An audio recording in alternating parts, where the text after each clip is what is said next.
Which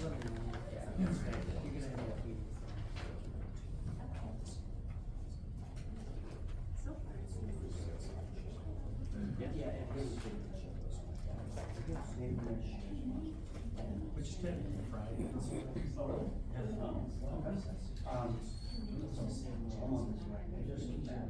We have like.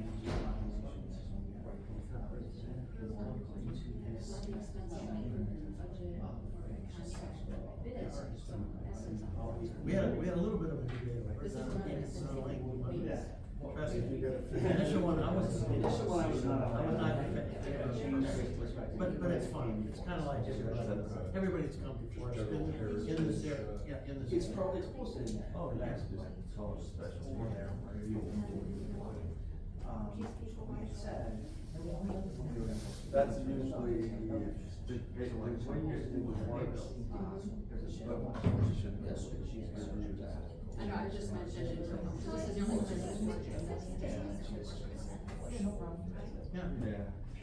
But, so it was kind of noisy. It was kind of. Yeah. They should have a holiday party. Like I'm already busy today. My kid comes home from college tonight, I know. Yeah, there That would be the 19th, kids are coming. Yeah, that's what I mean, they never scheduled. But it was a little bit more than that. December. Yeah, it was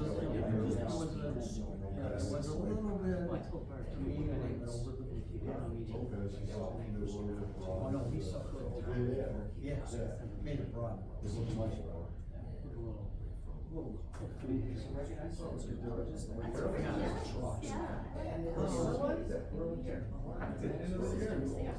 Well, I definitely want to have it a week earlier.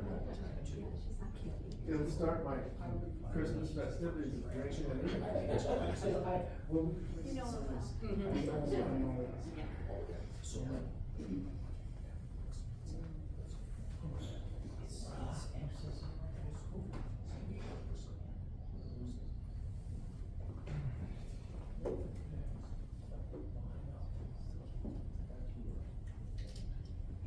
James, it's back. I don't get it. It was gone. It had Tuesday, a week ago now. Yeah. It makes no sense. What is it? What did I cost? Oh, is that? Somebody I has said, why is it only do that on board? Always will say the day. Yeah. Every Tuesday, that's what it says. I've been saying it all along. But I'm looking at it and It then, is. we talked about it, it got fixed, and now it's back. Yeah, it must fit. And it's battery operated. It's very fair. Yeah, maybe somebody's got a sense of humor, you know? Not a good one though. You know what, Barbara, it's directed at you, it's, you the only one that's got a straight shot. Is that it? Oh my God. Her choice. You talking about the camera? Oh. But no, so it's saying No, Tuesday. Janet, look at the clock. So it's saying Tuesday. I see. D-I-E.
the hour is 7 o'clock. I'll call this meeting to order for the Village of Campton Hills. It's November 21st, 2023, 7 p.m. Roll call, please. Trustee Boatner? Here. Trustee Burson? Here. Trustee McElvey? Here. Trustee Millette? Absent. Trustee Morgan? Here. Trustee Muncy? well, that's here. Oh, where's Millette? Trustee Millette? Present. President Warnicki? Present. Okay, please rise for the pledge, and Mark Rudy, would you lead us in the pledge? I pledge allegiance to the flag of the United States of America and to the republic for which it stands, one nation, under God, indivisible, with liberty and justice for all.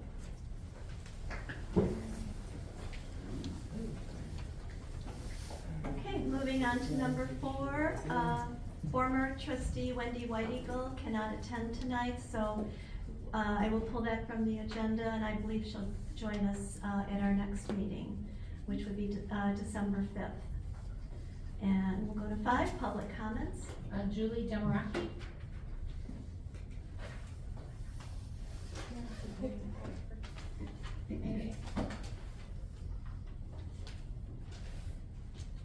Some of you may know that I live in a horse community. I have horses that, live outside, and recently it's been problematic of people burning leaves in my neighborhood. We had a community, Facebook page and asked them to not burn leaves, and some residents that have lived here 30+ years feel entitled to burn leaves because they say they've always burned leaves. I started thinking about, I don't wanna be the one to tell people what to do or not to do on their property. However, I have an obligation to my horses to keep them safe. So what can we do, as a village to help educate the community about our code?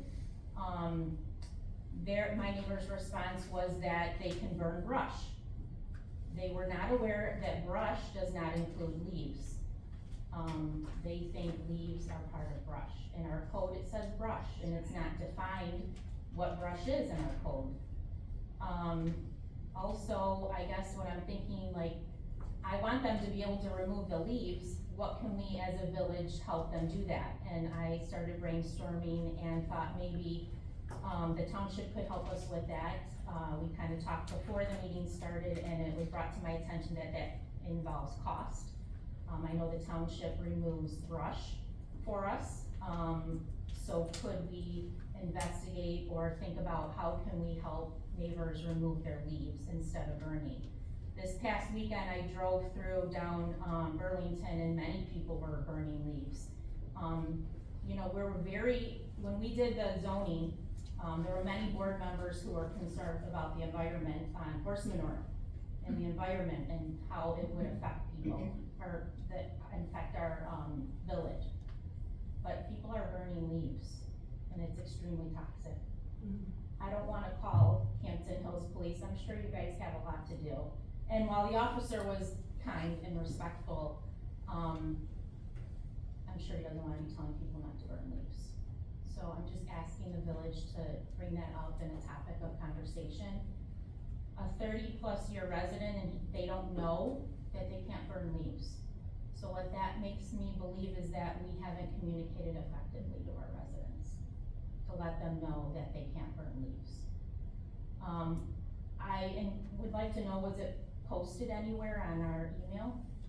It was. Okay, well, he's elderly, they're elderly, maybe they don't get the email, I don't know. But unaware that he couldn't burn leaves and considered brush leaves. Leaves were considered to him brush. So can we somehow talk about it and change how we're doing that? Okay, thank you. Thank you. Yes, ma'am. Okay, we'll move on to the consent agenda. Any items to remove from the consent agenda? Yes, Trustee Muncy? thank you. I'd like to remove, item 6D as in dog, 6F as in Frank, please. Okay, I'll entertain. Madam President? Yes, Yeah, I'd like to remove, item C, the warrants, Okay.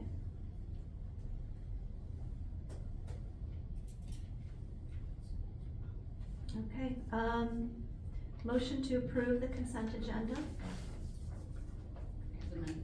as amended. So moved, Muncy. Moved by trustee Muncy, second by I'll trustee, second. trustee Morgan. Roll call, please. Trustee Muncy, Aye. trustee Morgan. Aye. Trustee Bodnar, Aye. trustee Burson, Aye. trustee McElvey, Aye. trustee Millet. Aye. Okay, motion passes.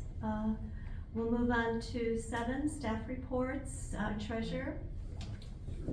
Yes? Gotta go back to. Go back to- Go back to seven. Pardon? You have to go back to individual. Oh, okay, all right, we'll start with, item 6C, entertain a motion. So moved. Okay, moved by, trustee Millet, second by Second. trustee Burson. Okay, discussion? Did you say C or D? C. C. Yeah, the reason I just wanted it removed, because we have been providing the detail. But the detail, again, this time was not the same as it has been in the past. Under legal fees, there's no breakdown, so it'll say general categories, general services, zoning matters, police department matters, et cetera, and there's just a total. So there's no breakdown like there have been in the past. So, again, I think the finance committee, I know has, I don't see anybody represented tonight from the finance committee out there, but they've certainly been challenging us to be as transparent as we can and to make sure that we're minding the store as it relates to that. And I know we had been doing it, and I thought it was fine, and I did request it, I think, last meeting, but I'm just asking for that breakdown. So I don't have anything against paying the bills. I will vote to pay the bills and to pay the legal fees, but I'd like to have those come back to us, broken down, so that we can take a look at it. Okay, thank you, Jen. Oh, trustee Burson.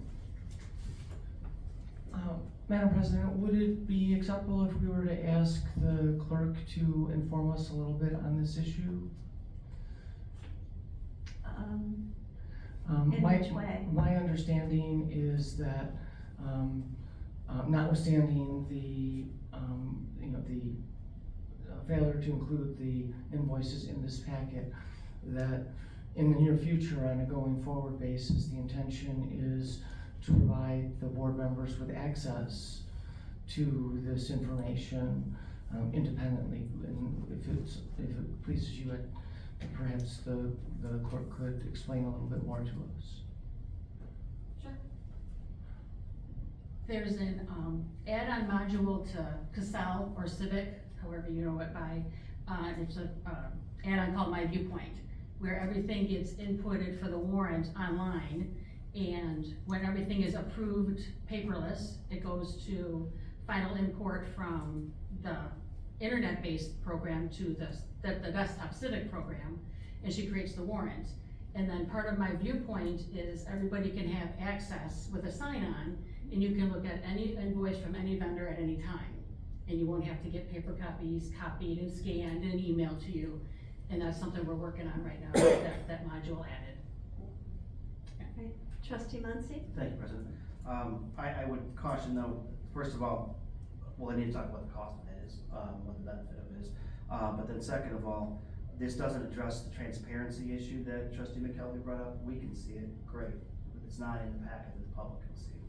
And I think that's kind of where, if I heard it correctly, that's where McKelvey and also the finance committee was saying that we need more transparency, not just to us, but to the public as well. Okay, thank you. Yeah. McKelvey? Yeah, that's absolutely correct, because, and especially, it's, obviously if it's a one-off, a smaller bill, but, I think we don't have an issue with that, but when you see 25,000, you wanna see the breakdown. Okay. Any other discussion, trustee Burson? I agree with both trustee Muncy and trustee McElvey, and without getting into, too much into details, with Clerk Johnson, I was hopeful that, that this facility that the village is investigating would allow these invoices to be made available to the public as well. Municipal record is a municipal record, and rather than have people request things, FOIA things and so forth to the extent possible, and practical, if we provide that information up front for people to inspect, less work for the village to do, and obviously more transparent.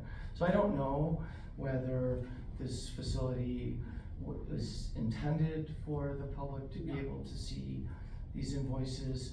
I know that there are similar ways in which the public would be able to see them, and perhaps that's something for us to talk about in the future.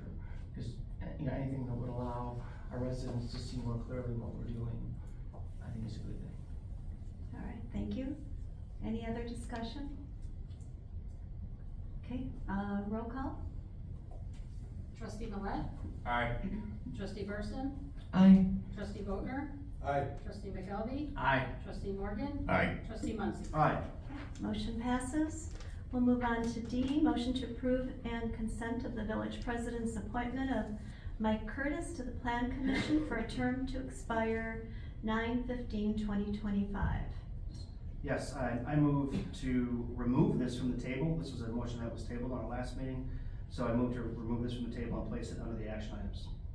Okay, could I have a second?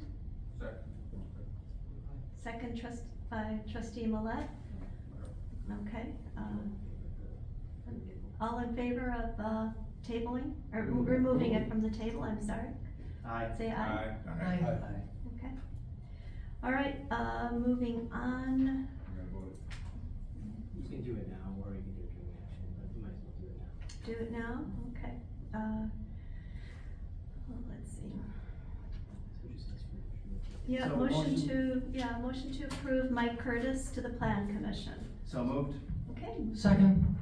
moved by, trustee Muncy, second by trustee Burson. Any more discussion? Yes, the reason it was tabled during our last meeting is, because we were waiting to hear from the planning commission and or the planning commission chairman, who we believe had not yet met Mr. Curtis, who we thank greatly for setting himself for that commission. But, we wanted to make sure the planning commission had at least met the person, there was an interview, and that they felt that this was a good fit for the commission. So has there been an answer to that yet? Chairman Johnson has not met Mike Curtis, but I talked to Chairman Johnson today over at Garfield Farms. He's chairman of our Plan Commission. And, he was fine with the appointment today. Okay, thank you. Any other discussion? Okay, roll call. Trustee Muncy, Aye. trustee Burson, Aye. trustee Boatner, Aye. trustee McKelvey, Aye. trustee Millet, Aye. trustee Morgan. Aye. Okay, motion passes. Welcome. And Mike's in our audience. Hello, everyone. Okay, moving on to, F, motion to accept the fiscal year 2023 audit. So moved, Muncy. Okay, moved by trustee Muncy, I'll second it. second by trustee Morgan. Discussion. Trustee Muncy. Yeah, again, this was tabled, and the reason was that we had agreed to let the finance committee take a look at it and let us know their thoughts. Just wondering, has that happened? Tim. It is not. There is a finance committee scheduled for December 6th as of now. So, no, the finance committee has not formally met to review the audit. But they intend to have Bonnabach Naaman available On the 6th. on the 6th for a Zoom call for any questions they may have in the finance committee. With the exception that Michael Dwyer didn't sign off on that, but the rest of them are planning on going to that meeting for that purpose. President Ranky, I move then to table this to our next regularly scheduled meeting so that the finance committee can take a look at it and give us their opinion. Second. Yeah, I'll second that. Second by trustee Millet. And, roll call. Trustee Muncy, Aye. trustee Millet, Aye. trustee Boatner, Aye. trustee Burson, Aye. trustee McKelvey, Aye. trustee Morgan. Aye. Okay, motion passes. All right, on to staff reports for October. Treasurer Tim McPhillips. Good evening, everyone. We're halfway through our budget, 6 months in. I will give you the highlights, for the record, just kind of summarize what I already sent you, this evening. I'll do it by fund. So for the general fund, thus far, we have received almost 62% of the budgeted revenues and have expended about 43% of the budgeted expenditures. So that's put us in a favorable variance for the general fund. Moving on to the motor fuel tax fund, we have received almost 60% of our budgeted revenue and expended approximately 110% of the budgeted expenditures. One caveat there, some of our MFT expenditures for this year were actually expenditures meant for last year, so we received that money last year and did not expend the money until this year, which would explain the very unfavorable variance. For the road and bridge, we have received over 100% of the budgeted revenue and have incurred 83% of the expenditures. For the record, tomorrow, the village administrator and I will be meeting with members of the township to kind of discuss any further expenditures for the year. Moving on to the capital fund. I did make some notations in the email I sent you today. We do have two large items in the capital fund that I don't think will be expended this year. So that will kind of give us some breathing room for the remainder of the year. And regarding the finance committee meeting that is scheduled for the 6th, the primary purpose of that meeting, as requested by Chairman Olson, was one, to review the audit with the auditors via Zoom, and also to start the preliminary meetings for the budget. So that's all I have, unless you have any questions. Okay, comments or questions? Trustee Millette? Not necessarily for Tim, but for anybody, is the tornado siren just a supply issue yet, or we just haven't cited it yet? If anybody knows. I do not. Okay, that's my question. Where are we with the tornado siren? Trustee Muncy, go ahead. Similar question on the mobile scale for DOT compliance. That was an issue that was discussed in the past and approved, and just wondering if we're still moving forward with that and just not able to get it, or just an update. I don't know. Okay. I think many of the people that were part of that discussion are not here this evening. Okay, Trustee Burson? The fifth line item on capital, expenditures has no description. It's only $10,000, but can you educate us on what that is? The fifth item? Oh, for $10,000? Yes, that is the scale, that's the mobile scale. So this report pulls directly from Cassell, and I think when they created that line item, they did not fit it in with a description. So, same issue that Trustee Muncy was asking about in a way. So then the next question is, what is the miscellaneous capital projects? I'll have to check on that for you. Okay, any other discussion or questions? All right, thank you. Okay, Thanks, Tim. thank you. Okay, we'll move on to police reports, and we've got Chief James Levand. Thank you. You're welcome. Activity, you guys were provided the monthly report already, the October paper copy. Activity, 139 calls for service, 14 accidents, 87 citations, 2 arrests. Yes, the 87 citations sort of continue to go up. That's because speeding is still a chronic problem. And I wanna sort of put this in perspective is, unless we're in a subdivision or a school zone, which we would enforce differently, obviously, when the officers are out on the street and they're doing radar, no matter what someone says, typically an officer's writing a speeding ticket for 15 or greater over the limit. We don't go out to the main roads, we don't write tickets for 5, 7, 10 over, because that's how chronic the speeding problem is. So if you looked at our tickets, I guarantee 95% of our speeding tickets coming off the main roads are 15 or greater. And as I explained to you guys before, we're talking tickets 30 and 40 over the posted limit. That's not uncommon in town. So the speeding has not slowed down. October was busy with community events. I covered those for you guys the last meeting. We now shifted gears. We're focused on the holidays and Christmas with upcoming events. Here's my public announcement, as I do every meeting. Reminder, Holiday in the Hills is December 2nd from 3 to 6 p.m. at Village Hall. This will be the best one to date, I promise. So, the police department is setting up Toys for Tot collection boxes starting tomorrow. One will be put here at Village Hall in the police department. I spoke with Kim from Old Town Pub. They've done this previously. They have volunteered to set up a second box there for collection for gifts for Toys for Tots. So that'll give the residents 2 locations to drop off the gifts.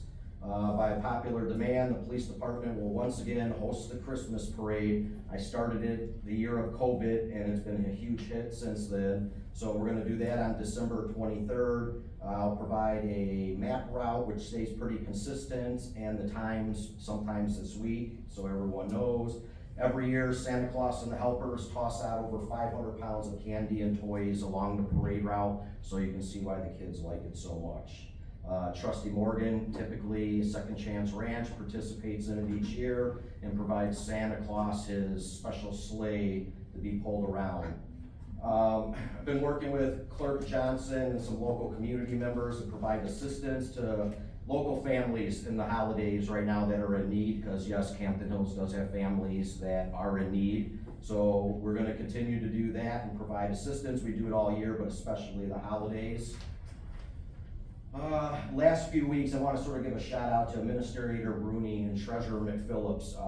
They helped me here recently switch over our sort of old and outdated policy for ordinance citations and how they were taken into the village in the whole process. So there's been some changes to it. I think it's good changes. We're trying to go away from the cash process, and we're trying to make it where when it's paid, it's coming directly into the village. There's no reason if a police department's issuing a citation, they should be on the receiving end of that. So we try to go away from that.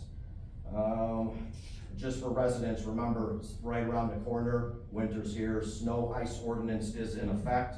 That went in effect November 1st, goes to April 1st. Violators will be ticketed, can be towed at owner's expense. It is on the village website, it is in community counts. The residents have gotten good with it over the years. We don't have a lot of problems, but ours is different to other communities because most towns you see 2 inches of snow, you can get cited. Ours is different. Ours is a snow or ice event. So the 2 inches does not apply. If it's an ice storm, the plows still need to get through, the roads still need to be cleared. But like I said, over the last couple of years, the residents have gotten really good. And one final thing, I'd like to thank Clerk Johnson, Michelle, and Julie for all their help. We've been posting a lot of events on community counts and the website. They do that for me on my behalf when I ask. So a big thank you to them for always getting the information up there so quickly for me. Any questions? Any questions or comments of Trustee Millette? Just the one at this time of year, so of the 14 accidents, do we know how many were deer strikes? That weren't our own vehicle? I was gonna say one was our vehicle, was not the officer's fault, the deer ran into the driver's side. So that was recently fixed, and believe it or not, that happens yearly almost to us. So I would say we're probably, without knowing the exact total, I would say it's probably close to 50% right now. And remember, the deers, it keeps going until pretty much the end of January, beginning of February. But on an average, I would say we're probably doing 4 or 5 car versus deer accidents any given week or 2 weeks, so. Slow down. Yeah. It's dark. Yes. And the deer don't stick around, they see it back. You can't even give them a ticket. Hey, Dakota couldn't find out. We got it. All right, any other comments or questions for Chief? Yeah, go ahead, Nick. One question for you, Chief. I see open burning on here in October, there was 1 call for service for open burning. So would that be leaves, brush, anything going on in somebody's yard? That's what that would be referring to, yeah? That's exactly what it refers to, and I know the comments, were made earlier with the concerns, and it is a concern for us right now. And, we posted it on community accounts, we posted it on the village website, it's still there. It happens every year. And the crazy part about it is you also have to remember our zip codes too, because you have to remember that the Elburn zip code, they are allowed to do that over there. So that's completely different because of agriculture and that. That even goes for the emissions test over there. So that's completely different there. But when you get to like this area, we have a lot of problems with it every year. And we do get that a lot. But I will also say, not that I'm saying residents aren't speaking the truth necessarily when they say that they don't know the difference between brush and leaves. Most know the difference between brush and leaves, and even residents a lot of times that are 30-year residents, when we go out there, they're burning leaves out there, which they're not allowed to do. People will say that, you know, they get upset sometimes and say this is a Campton Hills issue. This isn't a Campton Hills issue. This is an EPA issue. Like, this is beyond Campton Hills. Other towns and municipalities are the same way. You can't go and burn leaves for health reasons, obviously.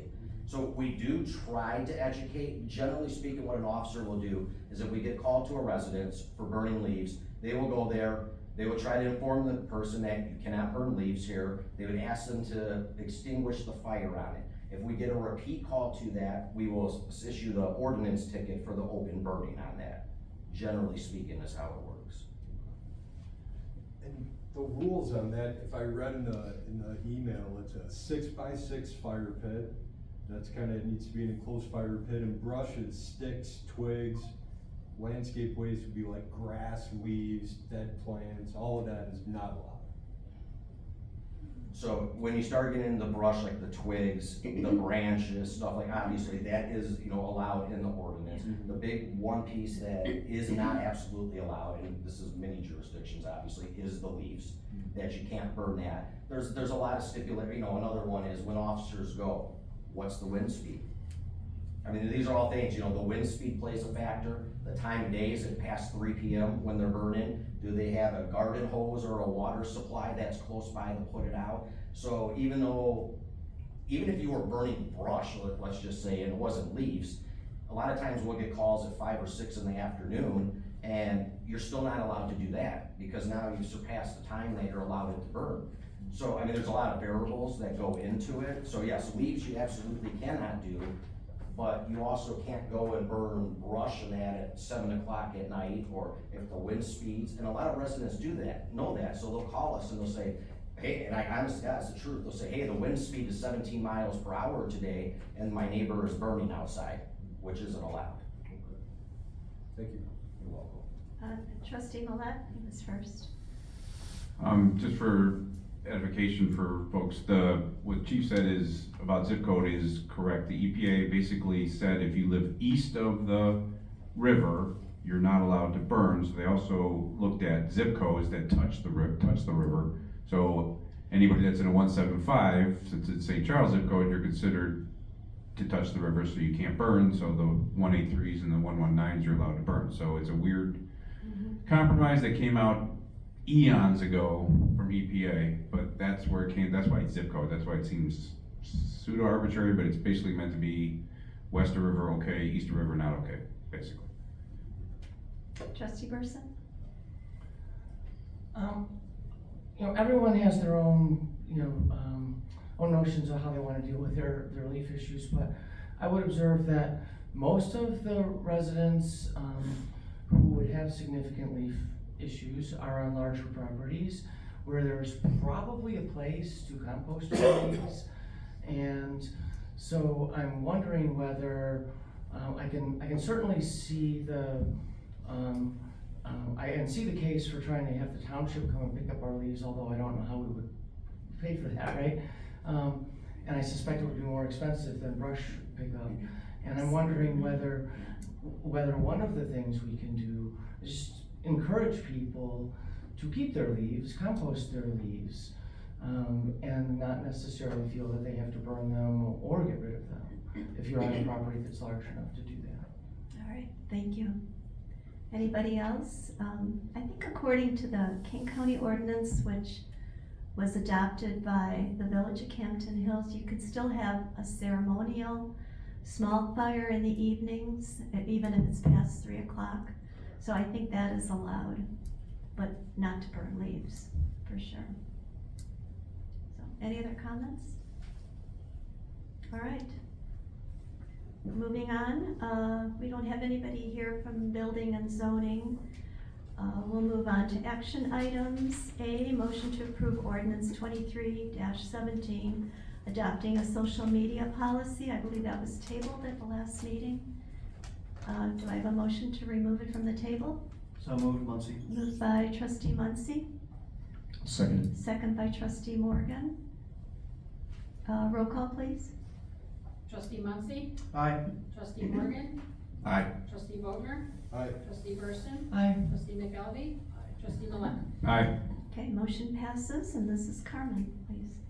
And that was the motion to remove from the table, right? Yes. Okay. So there have been minor revisions to the policy pursuant to what was discussed at the last meeting. We streamlined the references to the village clerk, to remove any other references for village employees unless otherwise appointed by the village clerk or designated by the village clerk to be controlling any of the village's social media policy.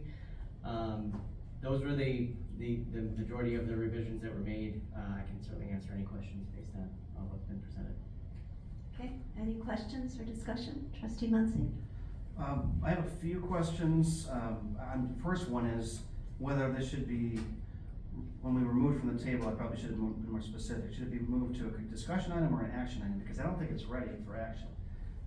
If you'd like, I can read through the different areas that I think still need to be addressed. Okay, I'll try to do so briefly. So I'm looking at social media policy for use of village social media accounts. So this is after, after the first village social media by public. So, in section A, administration by village clerk's office. Again, I would point out what we brought up in the past. This is A and B. This is a lot of work. This is somebody in B, the clerk is going to be tasked to monitor this throughout normal business hours every single day. There's somebody who has a job that's probably not allowed by their employer to do that. They're going to have to find a designee to do that. Again, do we have more cost involved here? In the last part of A, where it says all designees shall undergo training, I would assume the clerk should undergo training as well. I mean, especially if we get a new clerk, somebody who's not an expert. Just would point out that everybody who's dealing with this should be trained, including the clerk, not just designees. Back to B, after they've done all this monitoring throughout every hour of the business day, it says that in the last line, they will provide responses in a timely manner. First of all, I think we talked about this last time, being cautious about if it is a two-way communication, great, but now we're responding as well. And then how do we respond and by what means? Should it be by email? Should it be right there on the social media platform? I don't know. Moving on to item E12. No, I'm sorry, just E. I guess there's two E's. There's a E, standards for using or posting on social media accounts, and another E, standards for interacting with the public. So I'm on standards for interacting with the public. Second line, this is just a typo, should say, and the village clerk or his/her designee shall respond. There's no word there.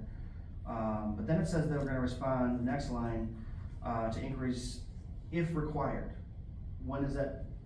Who determines when it's required to respond? I mean, I thought our discussion last time was kind of like we weren't going to respond. We would let people make comments, but we're not going to get into a tit for tat here. E1, now we get into where I think it's potentially conflicted because the recommendations in the letter said don't make public comments. Here it says, when applicable, and I would suggest maybe possible should be the word, the village shall not allow public comments to be posted. So that's something I'm not sure we've even come to a decision on whether or not we were in agreement of allowing them or not allowing them. E5, same exact statement. I would consider possible instead of applicable, and then it does say we would not allow public comments.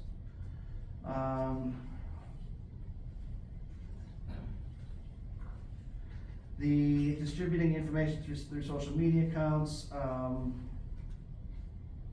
everything needs to go through the village clerk. Again, a lot of new duties for the village clerk, more time required. Is that going to equate into more cost at some point with designees? And then retaining records, F3, who is the public information office that's going to review the village's social media sites on a monthly basis for et cetera, et cetera.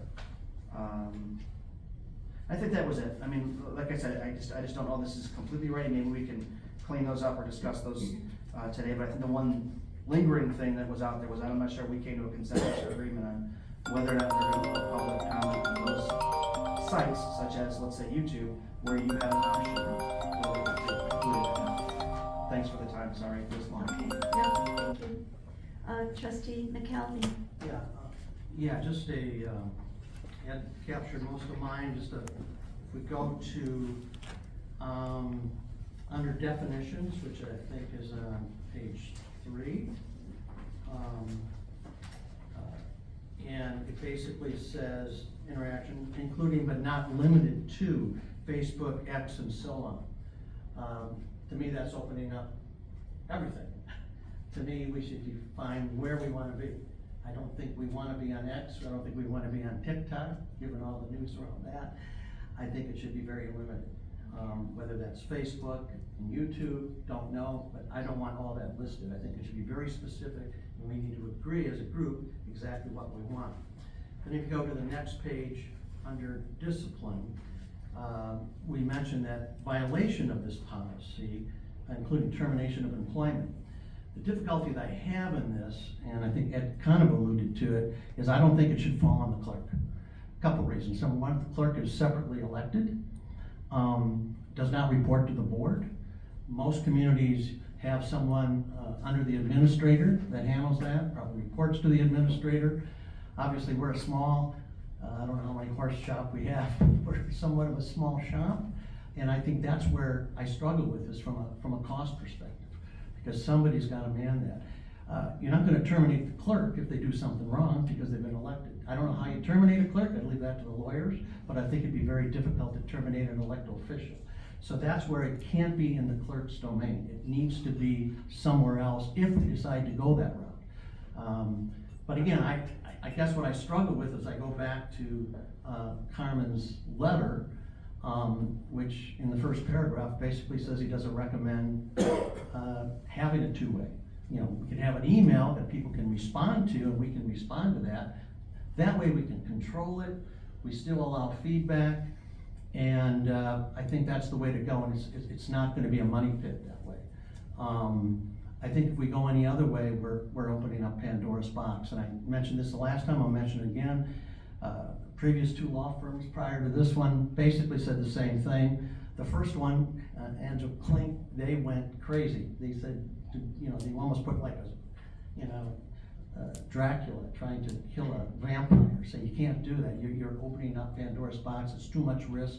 You should not take it. So I'm still in that same place. So no, you know, Ed, I'll answer your question. I don't think we are ready to vote on this. I mean, I think there needs to be discussion. I'd like to hear from staff, you know, kind of get their opinion on it, and still kick this around. Thank you. Okay, thank you, Jim. Trustee Burson? So many things. Firstly, relative to this issue, staff is sitting right here. So, staff is not a community of people, staff is one person. Despite the measured tones of the objections, the general notion is rather hysterical. The idea is that somehow, a couple things that are clearly not true. One of them is that if we were to open this up, that we would be deluged by people. We do not have significant engagement by the public in really much of any of our digital outreach, and certainly not in our Facebook page or our YouTube page. Now, it may be in the future that we do, and if we do, and if it becomes problematic, then that would be something that we would want to talk about. But right now, today, we do not have significant engagement. It would not, in fact, involve any significant amount of work for the clerk or anyone else, because there's just simply not that much activity. To me, it would be a good problem to have if we find ourselves having more engagement from the public and had to figure out how we wanted to manage that. But realistically, what is it that we're afraid of that might happen? If we were to post something on our Facebook page, and if some members of the public were not happy with it, what is it that we're afraid that they might do? Are we afraid that they might make a considered comment that we don't agree with? Are we afraid that we would disagree with it politically? Trustee McKelvey mentioned that, you know, he thinks that if we didn't allow comment, that it would allow us to control the message. But I'm not sure why we would want to control the message in an engagement platform. These platforms are not intended for one-way communication. They were never designed or intended for one-way communication. Social media is a conversation. And it is not a one-way conversation.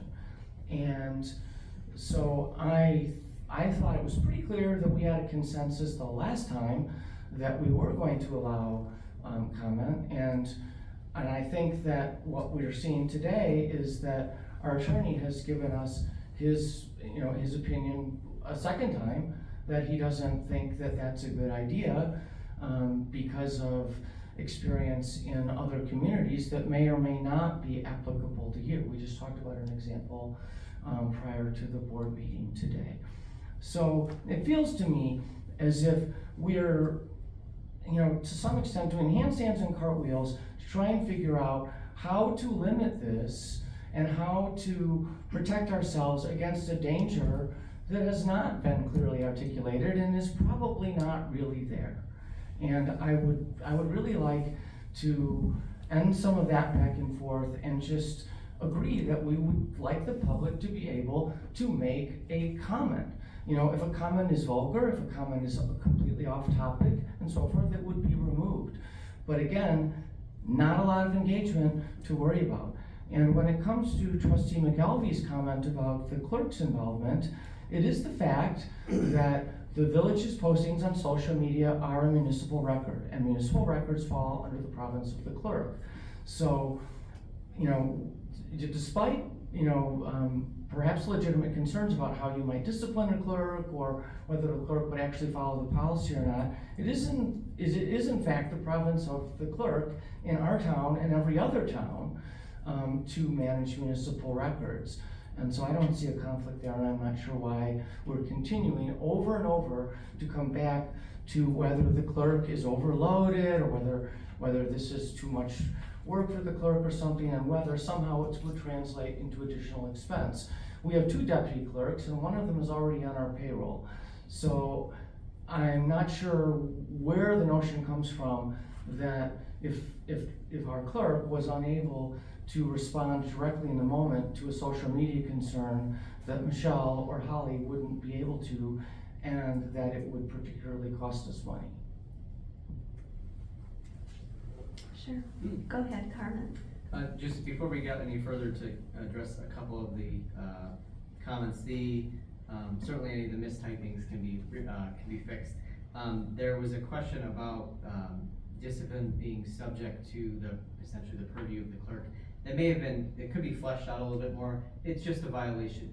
If the policies violated, it would subject to the employee discipline. That wouldn't be the decision of the clerk whether or not to discipline that employee. So just like any other policy, that would be up to certainly management or an employee.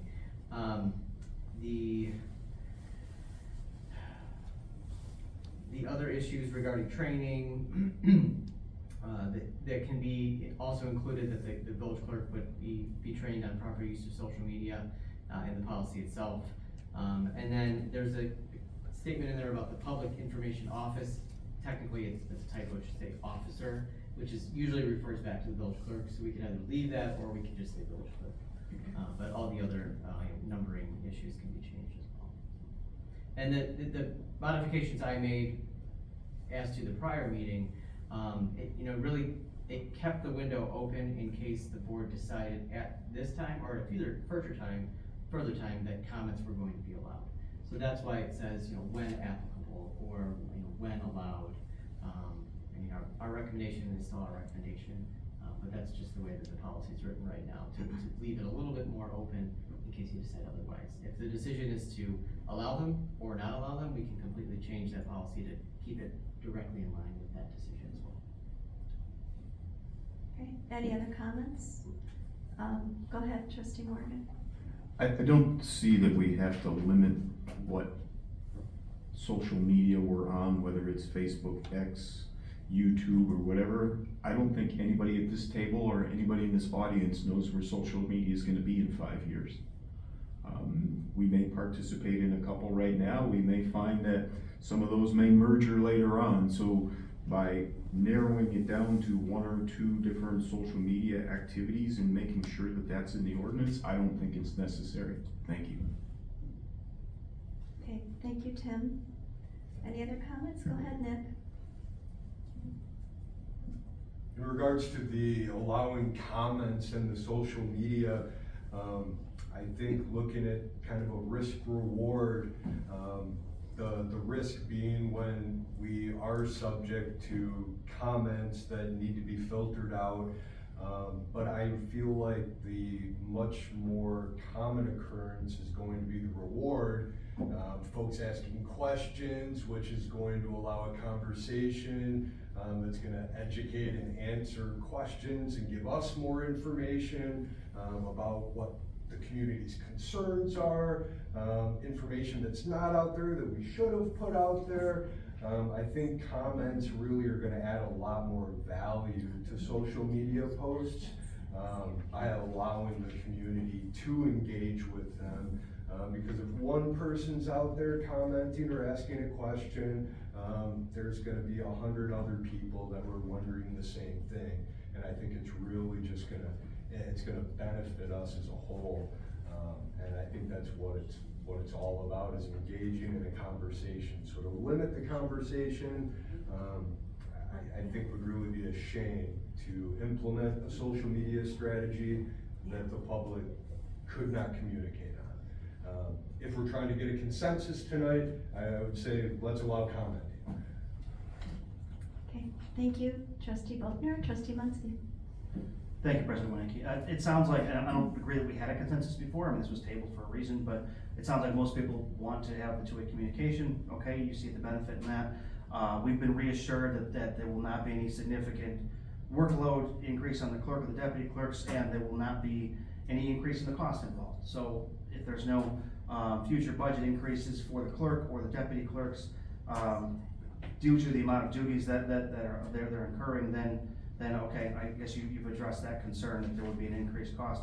Other than that, the village attorneys addressed a lot of the other things that I brought up, so thank you for that, I appreciate it. Thank you, Trustee Muncy. Trustee Millette? I guess, I said when we talked about it last time, I'm still concerned about staff. I appreciate your guys' thoughts and your confidence that it can be dealt with. I'm worried about the times when it can't be dealt with. So if we go forward with this, we need to check back at some point. And we got holidays coming up, winter, I don't know, 3 months or something if we go forward with this, and that would be a neat, how many comments, which platform, how many had to be moderated, what kind of engagement, not to the minute how much time did it take, but it took me an extra 10 minutes, 15 minutes, whatever. I think that would be necessary as a prove up, because to Trustee Burston's point here, we don't have it now because we don't have it now, so that's right, that's why it's not popular. But if it's out there, It might be. build it, they will come. So when Joe Jackson, Shoeless Joe, comments on our Facebook post, that'd be awesome. That's gonna be my new name, I think. So that would be my concern, is that we at least have a recheck and see how it's going. Thank you, Trustee Millette. One more comment. I just wanted to agree with Trustee Millette that, notwithstanding my previous comments, things change. And so, this is something we need to continue looking at, and our conclusion about this in the future may be different. Okay. If Thank I you, may ask Trustee a question, it's not a comment, just a Sure, question. go ahead. Okay. Do we currently have access to the Facebook site, which was set up by the village, and the YouTube channel that was set up by the village? That's a question for the clerk and or staff. Yes, we do.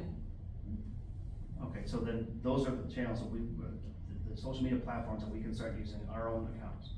Great. Yeah, just go ahead, Just Trustee follow up McKellar. question, Yeah, because the way it used to be, people could get on our website and go to the Facebook logo, click on it, and then watch this stream live. They haven't been able to do that for I don't know how many meetings. So, it never was on a YouTube channel. So if we're on a YouTube channel, which I guess we are in a private site, that wasn't we never voted on that, so we may be doing it on a YouTube channel, but this board never gave permission to put it on a YouTube. That's, I believe, a private site, is it not? That it's on, the YouTube channel? No. No? It's on the village's site. It's on, if I go on our, help me understand it, then how do I get to it? If you go to YouTube and you put in Village of Campton Hills, there is a Village of Campton Hills site. If you go to Facebook and you put in Village of No, Campton that I know. Hills, That there one is a I know. Facebook site. Okay, so the And it prior. was started by the previous administration. Did have the YouTube? I Yes. did not know that. Okay, thank you for that. But you're correct, it wasn't authorized specifically by the board. I'd like to ask. If you could, go I'm ahead. sorry, but it's Go ahead, clear, Mr. if you look at our agendas, minutes, video, the section, which is very well put together on a website, thank you for that. You click on video, it directs you to a site that's not the village's site. Those videos are now being maintained on What's Happening in Campton Hills, which is an extension of a private Facebook group, not the village's site. So we just need them to be put on, the village's actual Facebook page, the village's actual, YouTube channel, that's all. Yeah, that is what I've been told by lots of people. They're not watching it on our site. They're watching it on the Village of Campton Hills site. They're not, I mean, on the, whatever it is, because that's a private site, that's not a public site, okay? They have a right to do it, but the point is, not everybody can get on that site. And it's not ours. It's not ours. So where's ours? Where are people to be able to get on ours? That's what I'm trying to get at, because I get questions all the time from people, we can't watch streaming anymore. When I click on the Facebook page, it's not there. That's the reality. They haven't been watching it for a long time. Now, if you're on the village, whatever the other's private site is, those people can watch it, but other people can't. That's not right.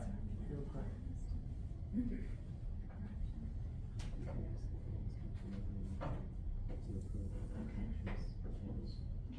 I'm gonna call on Holly just to make a comment about that. Sure, so, there was never a social media policy, obviously that's what we're discussing tonight. And the previous administration took it upon themselves to start a Facebook page, to also start a YouTube page. But not, under the direction of the board. The YouTube, the village's YouTube has one video on it. They never streamed onto their YouTube. The Facebook, has multiple streamed live videos, but again, this was not, done with board approval. So I have, as a resident, taken it on since February 7th. I did create a separate YouTube, channel to place my videos on. However, I've offered this up multiple times to change the name of it, to create it as the Village of Campton Hills. Why should we lose everything since February that's up there?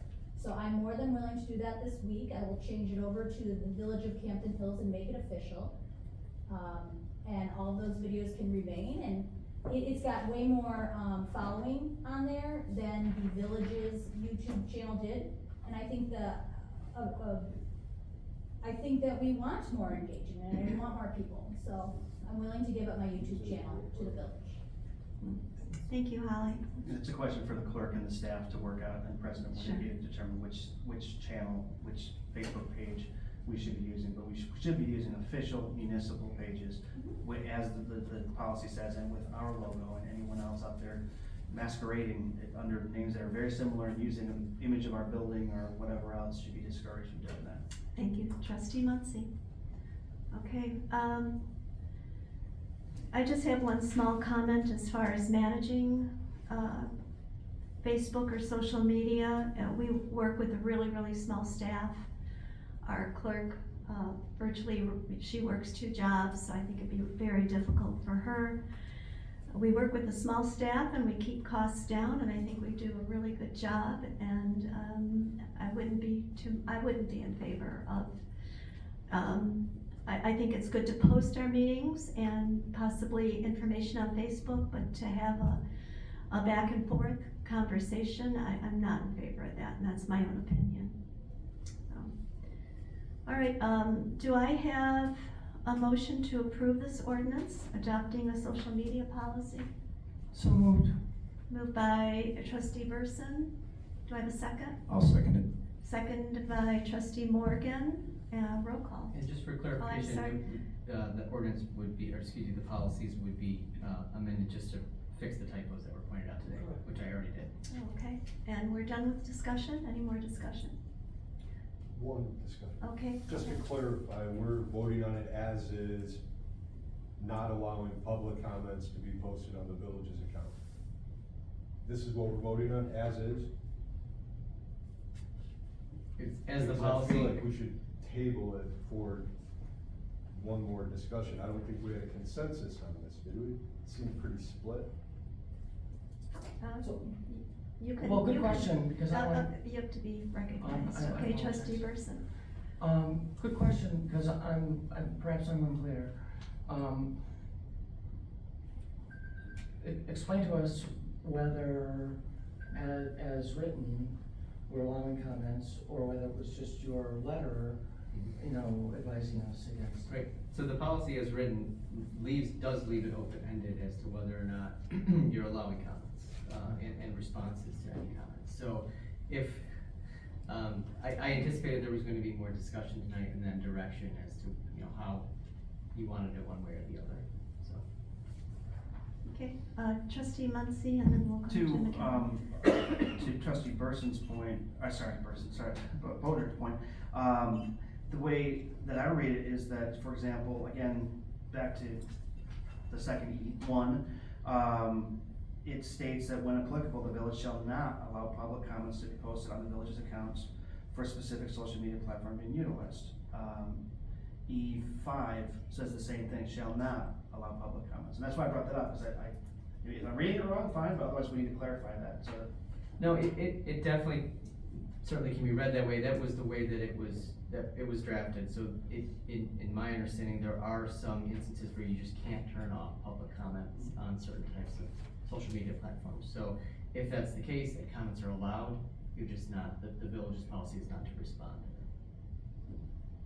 Will not allow, I'm sorry for the back and forth Yeah. discussion, but I want to clarify. I'm sorry, the So comment, way that it's written- not allowed to turn them off. The way that it's written, it appears that, let's say Facebook, for example, let's say Facebook, for example, does not allow you to turn off comments, so they would be allowed. Right. YouTube does allow the account to turn off comments, so then we would not have comments there. And I believe trustee Burson, Morgan, and Boder have argued in favor of having comments allowed on platforms such as YouTube or any platform.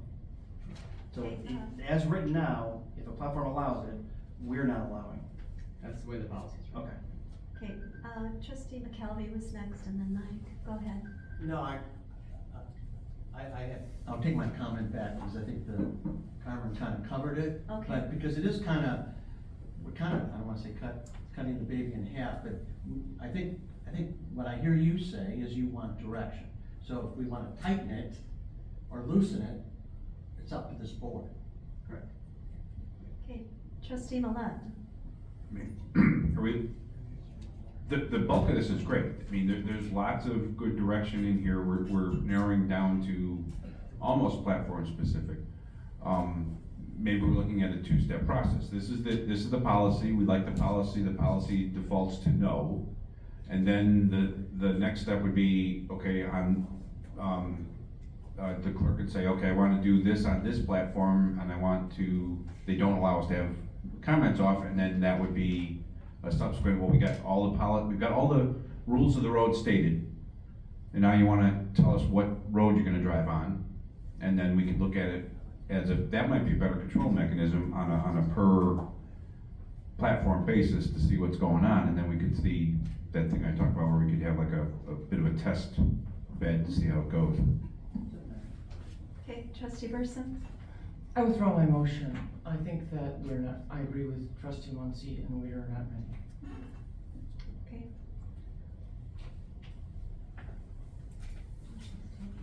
So you're suggesting we table this? Yes. Mike, you wanna make a motion to table it? I move to table it. Okay, I need a second. I'll second Second by trustee Morgan. Okay, roll call? All in favor? All in favor? Aye. All right, it's tabled. Good discussion, thank you. And then if there is any specific direction, for the next meeting or one further, please do let me know, and I can provide options, or I can provide draft statements that we can add to the policy as well. Okay, Yeah, Thank just you, let me know. Carmen. All right, moving on to 8B, motion to approve ordinance 23-18 to create a zoning commission. I'll entertain a motion. I so move. Okay, moved by trustee Second. Millet, second by trustee Burson. Discussion. Madam President, if I may. You bet. Couple notes.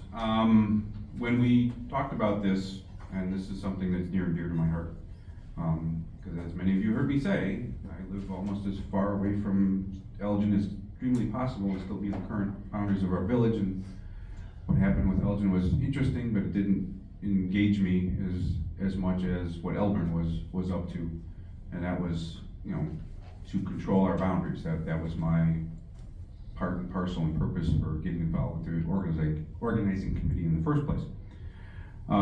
So based on the history we've had and what we looked at, we were amending originally 2301, and then we had the discussion several times about whether we did things right or did things wrong.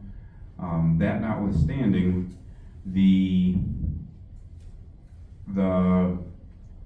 lawyer joke I like talking about is, you ask a lawyer a question and around the end of the bend, the lawyer says, well, what do you want me to answer, type of thing. So we've got, two opinions that we did everything okay. We got two opinions that said, maybe you didn't do everything okay. And I've been using the term belts and suspenders, so I think at this point, this is the right move to make. I don't know that at the end of the day we satisfy everybody. That remains to be seen. But we certainly know that anything that we have passed at in the spring could still be subject to question, and I don't think we should invite that questioning. We have several volunteers that have stepped forth that the president believes are qualified and willing to serve, and those names are subsequent to this motion if this motion passes. Every other committee that we have has a liaison, and I would like to volunteer for that role for this because of my previous passion for the topic. And to be clear for folks that are listening or listening tomorrow or watching tomorrow, what I was thinking for the role for the liaison specific to this, to understand the purpose of the zoning commission, help the commission remain focused, purposeful in deliberations, be efficient, move towards completion, like a pseudo-parliamentarian to make sure that the conversation is going and moving appropriately, try to eliminate anything that becomes maybe not inappropriate, but drones on a little bit too long, like I'm bound to do at times. Keep the meetings orderly, help keep the meetings orderly. I do realize that the liaisons are not a voting member of a commission, they never have been, and not going to actively participate per se. The liaison would also remind everybody that we've been trying very hard to get this right, that the Planning and Zoning Commission thus far has been very dedicated and have done their due diligence, and this isn't in any way, shape, or form to cast dispersions upon that or question that. That the Zoning Commission is a temporary entity that's allowed by state statute for this purpose. It's not replacing the Planning and Zoning Commission. It is first and foremost related to complete the development of the maps and the text. They would look at any errors, anything that we missed the first go around. They would allow for public input, again. They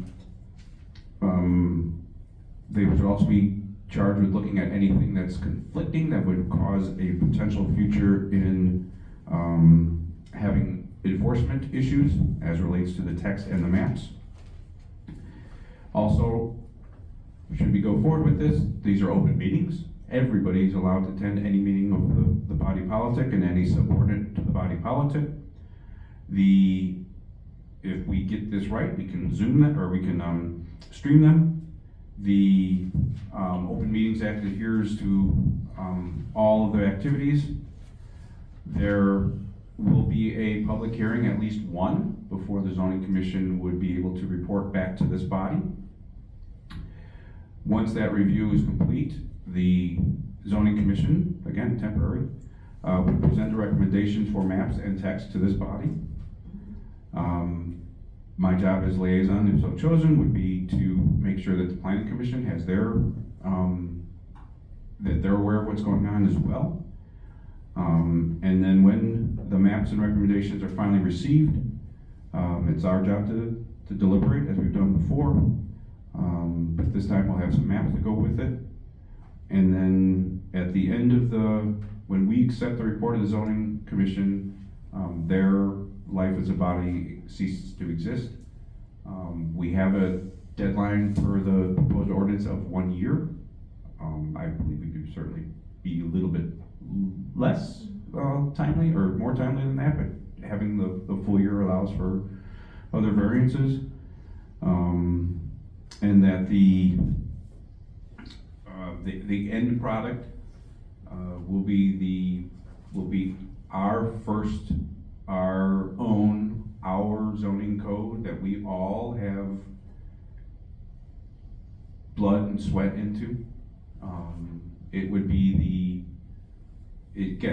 it's my two forms of compromise that everybody talks about, and everybody's equally pissed off, or everybody's equally okay. It'll be one of those two things. But we do have we have all of the bulk of the legwork done with this. We've had the commission, Cameos did their work. We've talked a lot of it. I think with what we heard in the fall and spring of last year, we were limited to a few items that we're still hemming and hawing over. And then we know the county made a ton of mistakes Old County made a ton of mistakes when they forgot to change zoning for parcels and when they miszoned other things. So it's our duty to correct those. And I would anticipate that, like with all things, if there's an error, we will talk to the folks that may apply to and say, do you want to stay where you're at, or do you like the new zoning? And then that would get us to as complete as possibly can be. And the final thing is, these are living documents. You know, the one we have now is a bit ours. I'm very proud that we have farmland preservation zoning. That was my idea with Leland Strong. We're one of the few communities to have it, and I know other communities now do. And we have a good dark skies component of it that we've added into. So we have things that we can own on this already, but there was a whole bunch of it that just because we had to have something day one when we incorporated, otherwise it would have been worse than the Wild West.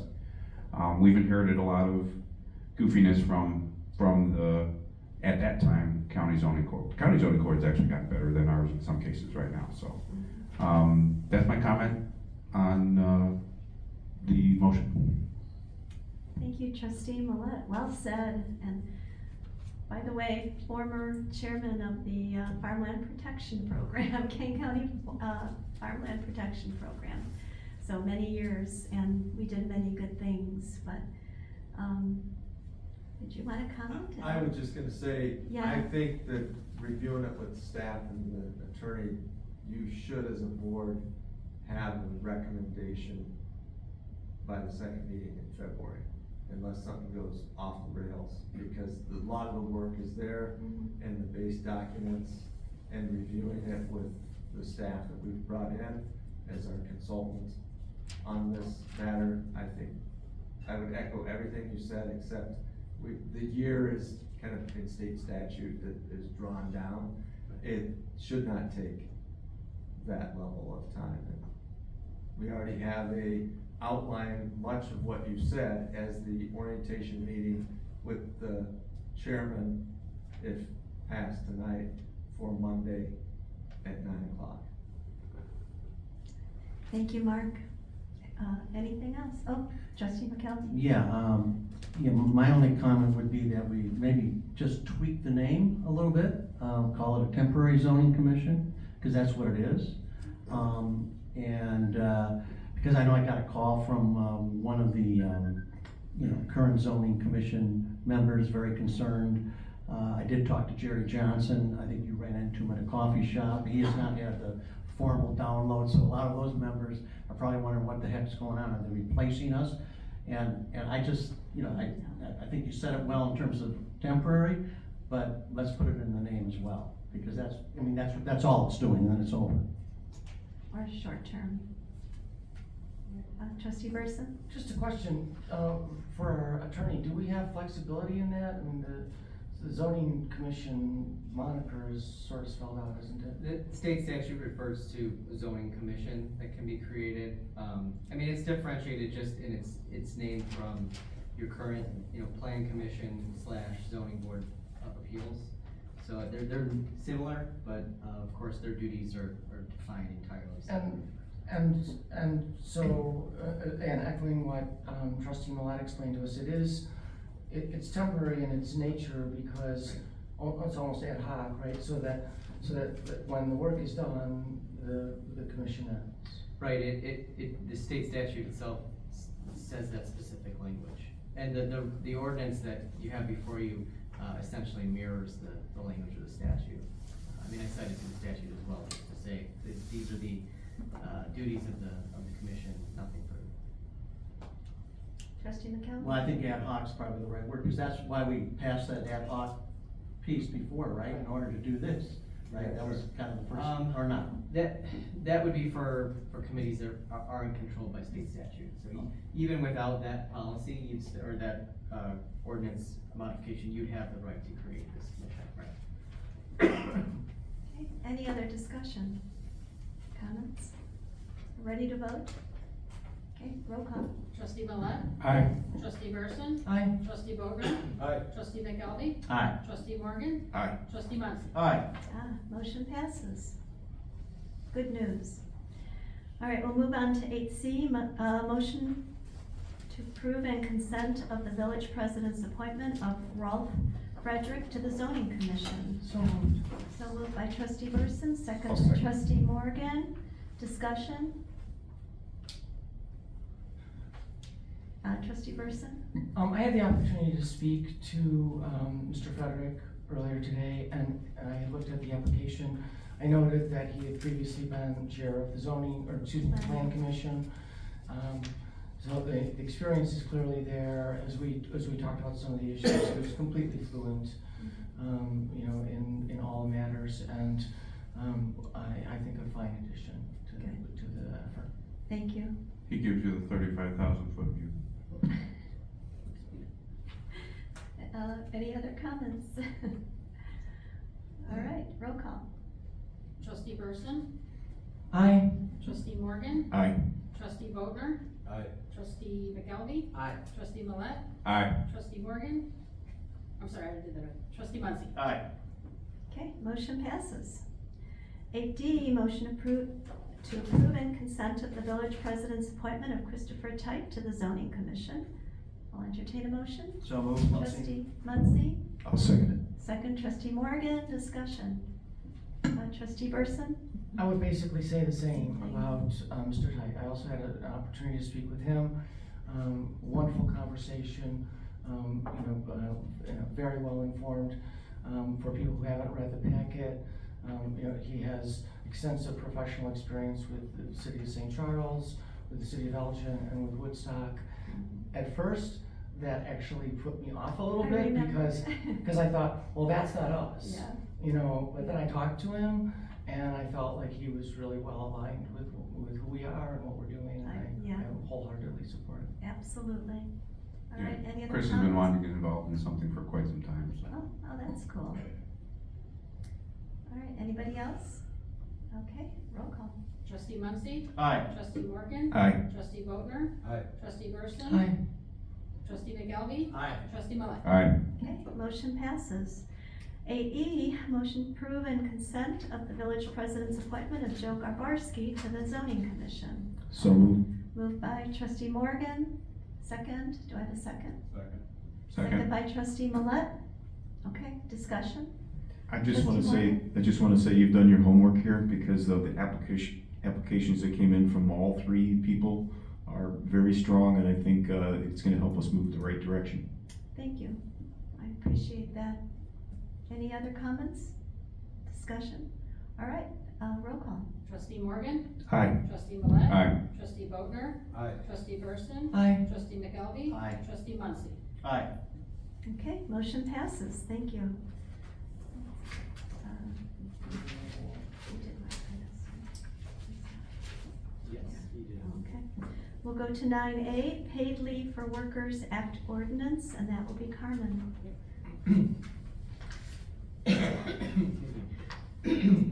This is the promised ordinance from the prior discussions that we've had in the past regarding the paid compliance by the village to the Paid Leave for Workers Act statute or act. It's pretty simple, as you can see. However, there were some modifications to the village code or to the personal policies manual to make it fit. The village has a very robust paid leave policy, and the modifications we made were minor in essence, but really did the job. It's a bit hard to see from the, I left the red line copy in to see, so you could see where the changes were in the personal policies manual. It didn't show up very entirely on the copied section, but you'll see on, I think it's the first page at the bottom, there was a section of the PTO, MTO carryover provision that violated, or could be perceived to be in violation with another state act, so we took the opportunity to make that change during these changes as well. We had some discussion, there's some suggestion in our memo regarding providing some, albeit minor, amount of paid leave for temporary or seasonal employees. To comply with the act, we have to allow that, so you'll notice that we offer 1 day. Just think for somebody who's temporary or certainly seasonal, it's reasonable. And if we didn't do that, then those employees could potentially be subject to the full 40 hours. So we want to make sure that we avoid that, especially for somebody who's seasonal, or who's here on a very temporary basis as well. The memo is somewhat robust, but it does talk about all of the different considerations the village has to make when developing policy. We've reviewed these types of policies for several of our communities, both home rule and non-home rule. And we've been asked to provide this opinion for all of them because everyone wants to make sure they are in compliance. So we feel confident that with these changes, you will be in compliance. Certainly you can make changes to your paid leave policies in the future. You're not stuck with these provisions, but by adopting it via ordinance, you're codifying the fact that you have a paid leave policy in effect, which is what the legislature is looking for, in our opinion. Okay, any discussion or questions? Question. Okay, sure, Trustee Bogner? If I understood it, all full-time employees need to have a minimum of 40 hours of PTO. And then I was curious, so for our new hires in the first year, our policy is that after 90 days, they have 1 day of PTO. I didn't see a change to that, and I wanted to make, unless I missed it. But in the first year, after 90 days, you're entitled to 1 day of PTO. And then from years 1 to 5. Right, so that is to help comply with so the act says you have to have 40 hours. Right. But it doesn't give a run-up period. So that's the compromise we think we believe is viable to stand up to the act. If you can have a reasonable limitation on, not just giving paid leave to somebody the first day they start. And the IML shares the same opinion too. On not just that, but on everything we're proposing. They get there a little bit differently than we do, but they have the same opinion. We think this is reasonable, and this is what a lot of other communities, even ones we don't represent, are recommending as well. You're giving some paid leave, you're just putting a provision on it that you have to have essentially 3 months of work before you get it. Got it. Follow-up question. So if we're making changes to our paid time off and PTO, I mean, this would be a time to address that also. I mean, 1 sick day, 1 PTO day in your first year coming to work at the village, if I'm reading it right. No, that's just 1 day. You're eligible for 1 day in the first 90 days. So in your service years 1 through 5, you have 2 weeks or 10 work days of PTO. Because it says shall be entitled after 90 days of employment to 1 day of PTO to be used during the remainder of their first year of employment. And PTO may not be used until it is earned, and it goes on. I'm just curious, that may cover the policy, but in the future, if we were trying to advocate for a new hire, 1 day of PTO in your first year of employment, I feel like. Well, it can be used in the rest of the first year, but you accrue it after that. You are given it after those first 90 days. Okay. Right. And that's the way that we felt that we could, we could provide some identifiable amount of paid leave, but not at the immediate outset. And there are other changes, like I stated, that we did make here, very minor, but that would help comply with this act, would comply with the Illinois Wage Payment and Collection Act. We noted I think I left one other comment in there, under 11.1 right at the top, that a vacation is referred to still in the personnel policies manual, not relating to paid time off or MTO, but just other fleeting references, and we'll likely come back with another policy change in the near future to change all of those to PTO/MTO, because you don't really have vacation time anymore, you have PTO/MTO. They're not really any significant consequence, but if we have the chance, we'll get through and, identify all the changes and change them all at once. Okay, any other discussion or questions? Okay, thank you, Carmen. We'll move on. 9B, ordinance 23-19, amending village code regarding building permits for new construction. Any discussion on this item? The increase that we're suggesting will go to permits and for administration and for outside reviews. I can question that later too. Sure. So based on, if you look at just the text that's being changed, it may seem like a fairly significant increase. However, in consulting with the building department, the amounts that are currently in the village code in the table now, those are just deposit amounts. And they're, I can't just say often exceeded, they're always exceeded. Sometimes 4 to 5 to 6 times as much as the deposit amount. In a regular case, it may only be a couple $1,000s that this is an increase of. But this, changing it to a permit administration fee rather than just a deposit, allows staff to collect the fee and then indicate to when somebody's applying for the permit, this includes all your inspections, this includes everything, this includes all of your fees and outside fees as well. And it's very, very unlikely that it would ever exceed that amount, but this will also account for staff time, outside time. And it's a lot easier from what we've been told in the Casell system to not have to track 15 different fees, you just have one fee, and it's paid at the outset. So that's the recommendation. Trustee Burson? I have a question. So if this is covering new construction broadly, would that apply to new detached garage? No, it's only new commercial buildings themselves, right, or new single-family homes. Right. Yeah, so no additions. I wanted to clarify. Yeah, no additions, no rehabbing, nothing like that. Yeah, just new homes. And I think I mentioned in the memo too that it gives the village a bargaining position if there's a larger development. If a dozen homes or 100 homes are proposed, one of the first things a developer looks at is what are your fees? And I get asked it all the time when negotiating redevelopment agreements, even before you get to the paper, it's, are you gonna waive permit fees, or can we negotiate these permit fees? And if you have a permit fee that's $1,000 or $500, you're really looking up From here, you can look down.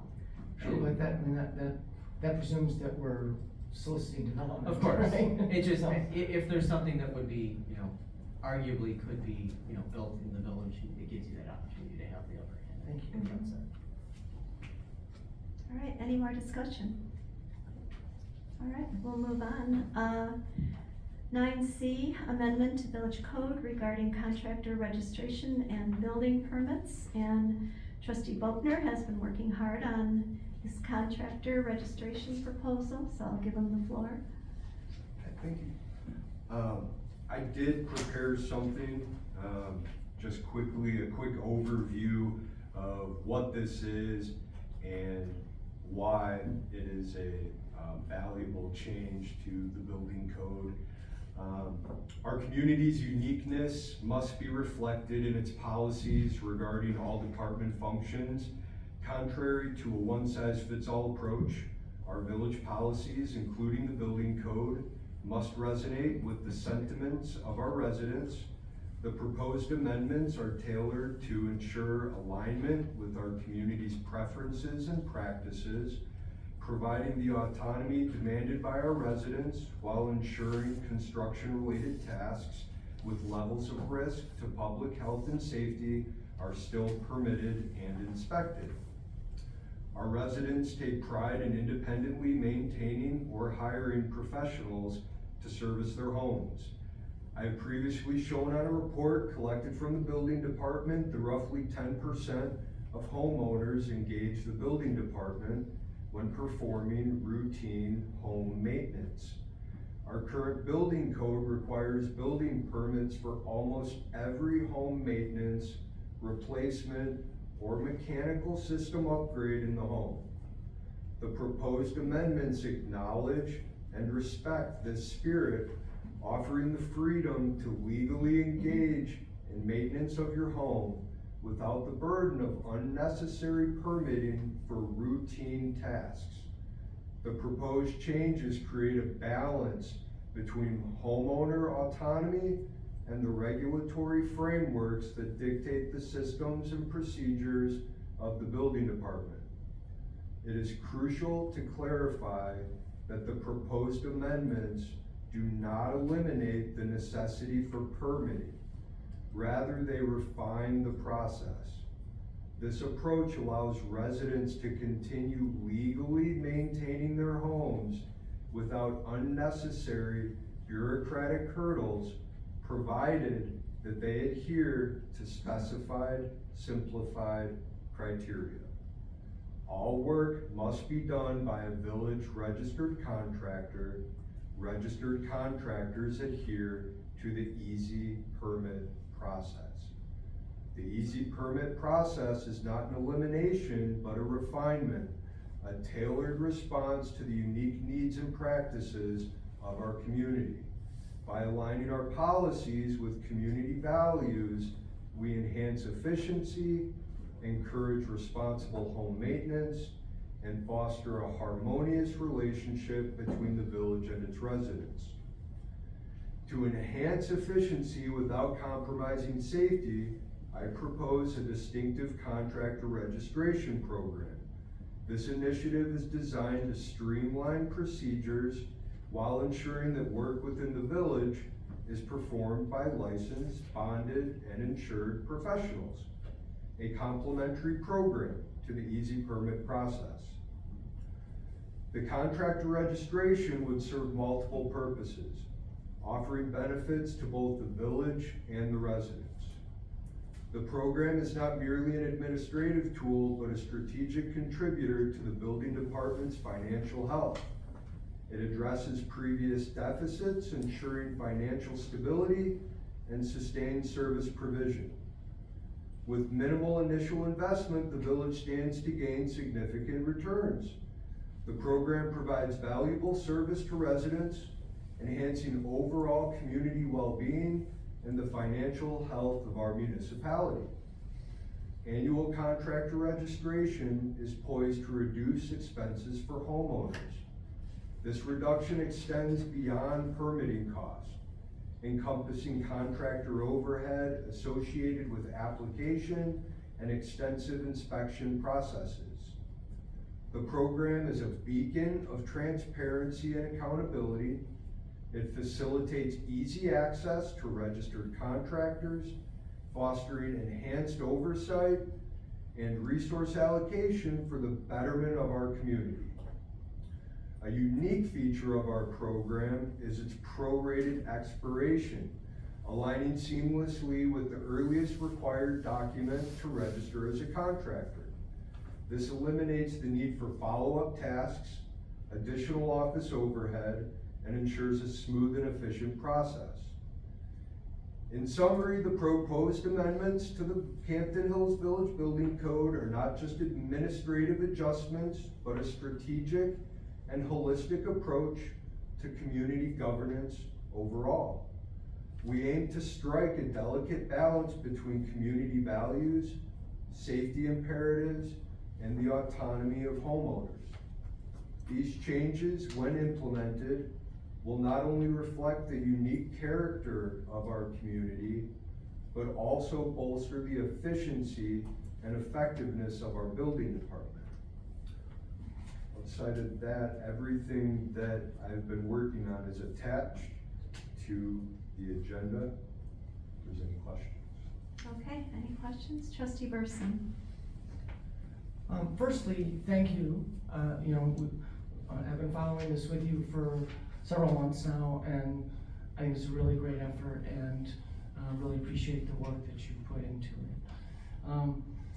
I want to just clarify something, because I don't know if it's a change to what you had intended or just a change in the way the language came out here. My understanding in the early going with this was that we're really the title of the initiative was Easy Permit, right? And we've gotten into a lot of conversation over the months about contractor registration, which sounds a little more bureaucratic and scary to me if I'm a resident, than Easy Permit. Easy Permit, I like the sound of that. And I thought that the notion was that you can use whatever contractor you want, but if you use a contractor that is registered, then that contractor wouldn't necessarily need to take out permits and subject themselves to inspections for routine replacement work. Is that correct? Or is the notion that we would like to ask people to use a registered contractor regardless? So the notion would be that every contractor that would be doing work in Campton Hills would be registered. Registered contractors would then follow the Easy Permit process. Anybody who would be coming in to apply for any permit would go through the contractor registration process. So if my contractor isn't registered, then, and they come in to ask for a permit, then we would invite them to register at that time? Is that how it would work? Exactly. The big difference with adding the contractor registration is that the majority of the work that would be done outside of alterations to your home, changes in locations, additions, changes to your home would require a permit. Mm-hmm. Any home maintenance, your furnace replacement, your driveway replacement, all of the typical home maintenance tasks that homeowners deal with consistently throughout the year, that we find already roughly 80 to 90% don't pull permits. The idea is that they will then be using registered contractors. You have your contractor register, go do the work. Would you mind explaining just a little bit, because I know you have experience in this area, about the overhead associated with inspections? Not the permit fees themselves, which is, or whether you want to get the permit or not, but the inspection process and the implication for contractors and associated costs and delays for homeowners that may be associated. So for contractors and homeowners, when you're dealing with home maintenance tasks, like I said, replacements, general updates, remodels where you're not doing major relocations of mechanical things, the permit process One adds significant expense to the homeowner. While the permit may be $75, $100, $200 upfront that you write a check to the village, your contractor is always taking into account all of the expense associated with the back end portion of the permitting, time on site meeting inspectors, creating plans and drawings for the village, all the administrative time that goes into that. And those costs, one, they delay projects. I've heard of several different instances here at the village, folks needing to have a generator replaced. You're going from generator model A12 to generator A model 12, the exact same thing, and it's weeks of processing permits to maintain your home. If your electrical contractor or your general contractor or your plumber was registered with the village, that one-time fee, they can legally go out, replace your generator, replace your driveway, replace your furnace, as long as it is a direct replacement. For instance, if you were going from a small generator to an extra large model generator, which required mechanical changes, that would still require a permit. If you were increasing the size of your driveway, that would require a permit. You're having your window or your front door replaced. That does not require a permit if your contractor's registered. Hire him, get the work done, no delays, no added expense. If you're putting a new window in, or you're increasing the size of your window, which would require structural changes, that would require a permit.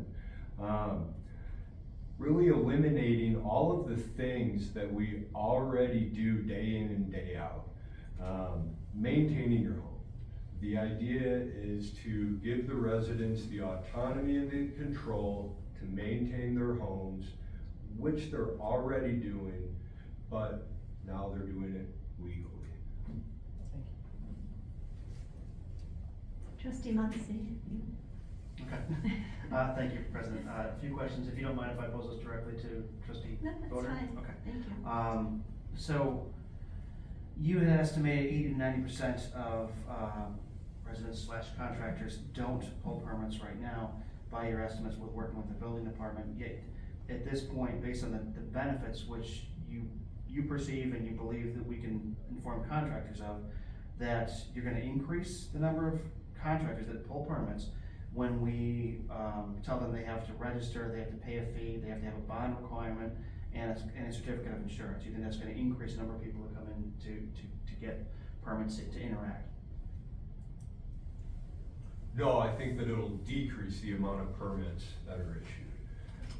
I think that the small amount of permits that are issued for home maintenance tasks, those will go away. The idea is not to increase the amount of permits that are issued.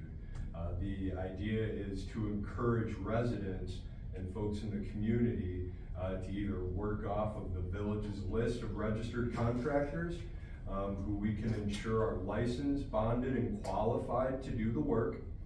I don't expect that folks are gonna change the way they operate. I anticipate giving folks an actual resource where we can feel reassured that they're using someone who is qualified to do the work. Okay, thanks. The proposed ordinance also, we talk a lot about contractors, extensive service providers, such as lawn maintenance, pesticide exterminators, tree removal, driveway seals, so even snow removal. So people that mow your lawn and people that, businesses that would remove snow from your driveway, they have a contractor registration fee. It must be registered with the contract, with the village, otherwise it's unlawful to use them as well, correct? Correct. And I do think that that is a very smart thing for the village to implement. $200 annual fee ensures that the small companies, the landscapers, driveway sealers, I have heard in my neighborhood several different stories of folks that go door to door and bad situations have happened with driveway sealers or arborists, ensuring that folks are licensed, bonded, insured, that their employees do have workers' compensation when they're working on your property. I think that adds a huge amount of value to our residents without adding any cost to our residents. Okay, thanks. So you think the village should be the one that ensures that the contractor you select as a resident should have commercial general liability insurance, should name the village as an additional insured on that insurance, should have workers' compensation insurance, and for contractors will be a bond, but not service providers. That's correct? That's correct. Okay, and then what about the neighborhood young man or woman who's industrious and wants to have a lawnmower or snow shoveling service? How is that accommodated within this? The young man pushing the lawnmower, the neighborhood kid that's pushing a lawnmower over to your yard? Like I said, an industrious young lady or man that wants to have a service, wants to be a service provider, providing what is, obviously said in here, lawn maintenance or snow removal or any of these other service provider type of tasks. I mean, it's an anomaly that we can address. I certainly wouldn't write policy over anomalies, but if we wanna really get granular on risk, you're right, a 16-year-old kid or a young industrious high schooler performing services on your yard is a huge risk. And you're absolutely right, that person is not going to have insurance, is not going to be registered, and technically, under this ordinance, that would be illegal. However, technically, it may be illegal right now. Are they paying taxes? I mean, if you really wanna get granular on an industrious high school kid out performing lawn maintenance services, I mean, there's probably really a lot of things wrong with that. However, the overall values of this and the intention is to reflect the values of our community, and I would never support going after industrious high school kids. Okay, but like you said, the way it's stated, that would be illegal. What about speaking of illegality, that's not a word, the enforcement or penalties? I don't see anything here about enforcement or penalties. How's that contemplated? So that would be a different policy. It was in the first draft that I put in here. However, I didn't think this was the appropriate ordinance to address penalties. The village already does address penalties for infractions, and those wouldn't change. Okay, great. And the last one, sorry, I'm trying to go through this quickly, just not to waste time. If someone replaces like for like, a water heater, a deck, a furnace, a gas line, electrical components, and they do so with a registered contractor, that registered contractor does not need to pull a permit, but for some reason a replacement roof does. Could you explain that? That was a recommendation from the building department. When I met with the building department, roofing was the one item that was important to them to keep on there. And that was something I did, just honor their wishes. Okay, thanks for your work on this. You've obviously put a lot of work into it. Just wanted to clear up some of those things that I wasn't sure on. Thanks. Yeah, of course. Okay, trustee Millet. We don't permit water heaters, do we? Not on the list. Anyway, Oh, maybe we do. not on the list. We had. We have. Okay, it's not under what? It's under installation replacement. Installation replacement. Oh, there it is, got it, okay, that's why I couldn't find it. $100. Inspection not listed, 49, okay. Yeah, cause we were trying to cover costs. I mean, the inspection, like our previous conversation about, new construction, I think that has some, intrigue for not only us not having to worry about handling escrow. You might find some builders that would appreciate the simpleness of that, so applying that forward to this, I think it's an intriguing concept. Towns have talked about trying to do this with the biggest concern always been how much it was gonna cost to manage the program. With the thought, trustee Boatner's presentation, that it would be beneficial because there'd be less time on the minutia of permits, that could work. I think what would be a good thing is, let's hear from like a Mendel or a Soul Switch, or, you know, some of the people that work in town. Let's float it out there. I don't know if you wanted to do like we could do like a coffee roundtable thing, and say, hey, we're thinking about doing this, what do you guys think about this? You know, poke holes in it, tell us if it makes sense to you, because if you hear from them and say, yes, we would do this, you know, in a heartbeat, here's why, then I think that strengthens the position. And if they come up with things like, well, it's, other than saying it's confusing, anything change is gonna be confusing, so I wouldn't discount it per se, but you can certainly manage that. But it would be, I think, another step to your journey is when we, assuming we hear really good feedback, and like, okay, we know this is something that the business community is also looking forward or looking toward, and then we can talk with the residents to make sure that they understand that we're talking the routine stuff, you know, driveway in and out, water heater in and out, et cetera, et cetera. But not, as you said, not anything that's going to be structural, not anything that's touching the mechanicals, et cetera, et cetera. Which can be, I think, you can manage it maybe with an FAQ on the website, or the simple thing is, you know, call staff and ask, this is what are you planning on doing? Oh, nope, that requires a full permit, that could require easy permit if you use one of these easy permit contractors, but maybe we can get some kind of organized feedback from and I would, maybe a couple of roofers too. I mean, I just grab those, you know, the HVAC guys off the top of my head, and see what they have to say about it. Okay, thank you. Trustee Willett, Trustee Butler? Yeah, I'll just respond. Trustee Muncy had made a similar suggestion, and I did go out and talk with some local HVAC companies and a plumbing contractor the last round. I'm curious, what would you suggest as far as documenting that? I did make some changes to this from the original draft. Originally, we had this as a $500 annual contractor registration, and the concern was the fee. So we ended up $350 fee based on the one-time fee, and then not ending up pulling permits for all of the residual maintenance tasks that they do, the bread and butter. What was the big concern? So what would you be looking for to document that? Document, I guess, I think a coffee open house type of thing would be, and then just comment cards.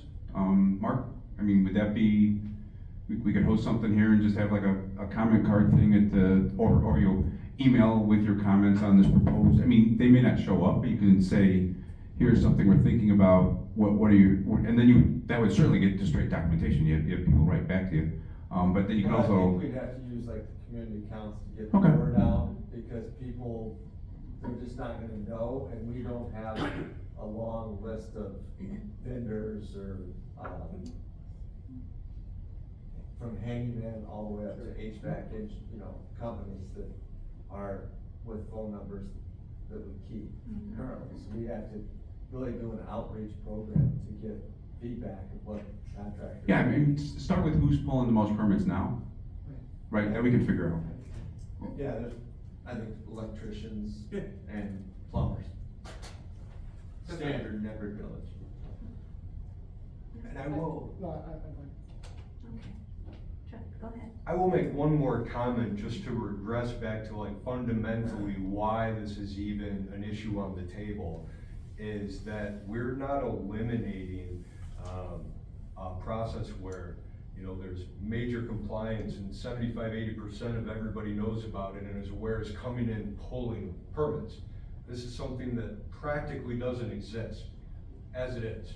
So we're going to ask a bunch of folks to give us their feedback on something that doesn't happen to begin with. So, I mean, just to kind of regress to that,